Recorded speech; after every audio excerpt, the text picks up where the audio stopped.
All right, what's going on, everyone? Sorry for the darkness. You know I like to make these early videos, but daylight savings in Boston, so the sun is not out until a lot later.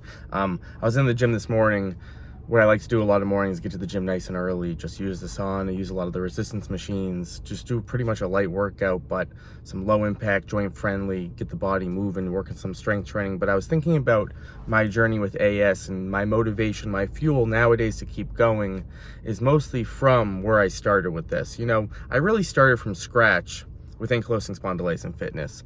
While I was diagnosed, before I was diagnosed, I was in sports, I was in athletics, I was very active, but all the stuff I did back then, all the workouts I used to do, I can't do those anymore. And also, I don't want to do those anymore. They were too much in my body. I do like high intensity and doses, but they were too high intensity, there were too many weights, they were too long. So I wanted to talk about where I kind of started from scratch with all this. When I was first diagnosed, I was simultaneously dealing with a shoulder injury, and I had shoulder surgery that I really never recovered from. So when I work out, when I exercise, I have to be very mindful when I lift, when I strength train, even when I move and stretch. I have a lot of problems in my shoulder, especially overhead. I can only really move a certain way without, injuring myself more or being in more pain. So I wanted to talk about when I was first diagnosed, I was struggling. The shoulder, the sciatica, along with the tightness and stiffness, which are a lot of obstacles to move through. I felt like I'd never get healthy again. I was in a place for 6 months to a year where, again, I had been working in sports and fitness, but I was in this place in limbo thinking, how can I work out with this? I'm too stiff and tight. I need to loosen up, but I'm too tired. I'm too fatigued. How am I going to strength train? I knew the importance of strength training, especially with the postural stuff with ankylosing spondylitis, but how was I going to strength train with my shoulder acting up? Also, just with the sciatica, I was limping around. I was on my back a lot. So what I did really is, and I didn't realize this till years later, but I was so desperate to get moving. I was in physical therapy for my shoulder. I was in physical therapy for my hip for the reoccurring sciatica when we realized that that was from ankylosing spondylitis and the sacroiliitis. But I was in physical therapy, and as I started to get just a little stronger from physical therapy, I realized I didn't want to do the long workouts anymore. They were causing me too much soreness, too much discomfort, too much pain. So I thought, what can I do daily? What movements can I do daily? Because I was desperate to loosen up, especially in the morning with AS. I had to start doing things daily. Again, I was so desperate that, all right, I took some of my PT exercises, I started doing them at home. I also started doing stretching and mini movement routines at home, just kind of moving around the house, starting with, I used the wall a lot for mobility. So it was really the smallest changes. I was doing my PT stuff, I was doing the mobility and the movement, and I was like, all right, I'm starting to feel a little better.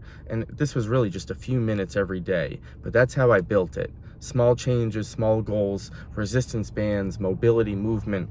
I was trying a lot of different things at the time. When I started to feel a little better, I would try different fitness classes, I would try different yoga classes, but they were too much for me, right? I didn't want to do them. They were causing me too much pain, too much soreness. I saw the benefits in some of it, but that's not how I was going to get better. So what I realized is I was going to take some of the movements that worked for me, and I was going to put together my own routines. And I took this from yoga, physical therapy techniques, and my background in personal training. So I started to piece it all together, and I've really stuck with the same stuff for about a decade. These were just smaller movements, smaller goals, resistance bands, certain strength training moves that didn't bother my shoulder, but I built it up over time. I started with light weights.